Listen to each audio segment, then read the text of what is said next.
وفاقی وزیر اطلاعات عطا تارڑ نے لاہور میں پریس کانفرنس میں سخت الفاظوں کا استعمال کرتے ہوئے کہا کہ پاکستان تحریک انصاف کے بانی عمران خان کا امن و امان سے کوئی لینا دینا نہیں، بلکہ ان کی توجہ خیبر پختونخوا میں دہشت گردوں کو پناہ گاہ فراہم کرنے اور حالات کو بگاڑنے پر مرکوز رہی۔ وفاقی وزیر نے دعویٰ کیا کہ عمران خان اور ان کی جماعت مقامی اور بین الاقوامی سطح پر دہشت گردوں کے حامی اور سہولت کار ثابت ہوئے ہیں۔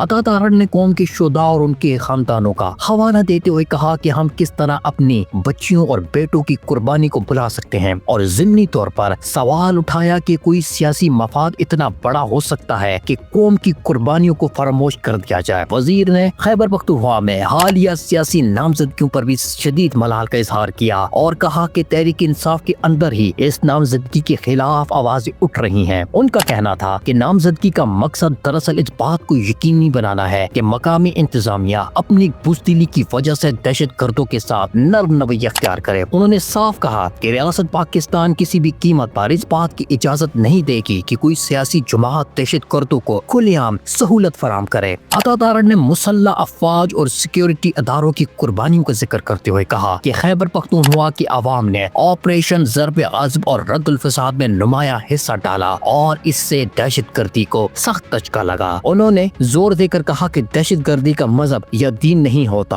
اور کلمے کے نام پر مساجد پر حملے اور شہریوں کا قتل کسی بھی حال میں جائز نہیں۔ وفاقی وزیر نے الزام عائد کیا کہ خیبر پختونخوا میں بعض قوتوں نے تحریک انتشار کے ذریعے دوبارہ دہشت گرد عناصر کو واپس لانے کی کوشش کی۔ ان کے بقول دہشت گردوں کی حمایت کا اصل مقصد سمگلنگ اور غیر قانونی تجارت کو فروغ دینا ہے، اور پی ٹی آئی کے دور میں ٹمبر اور منشیات کے مافیا نے فائدہ اٹھایا۔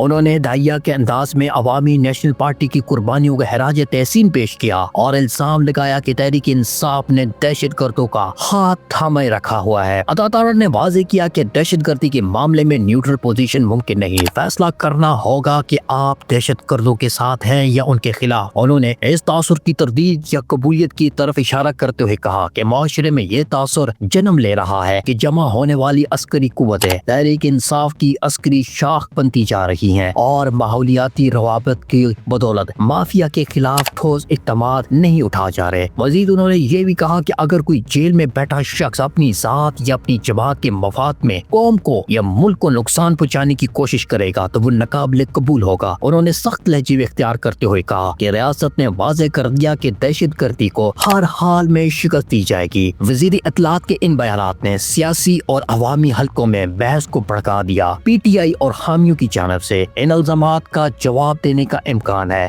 جبکہ سیکیورٹی امور اور صوبائی سیاسی مستقبل پر ان بیانات کے اثرات آنے والے دنوں میں واضح ہو جائیں گے۔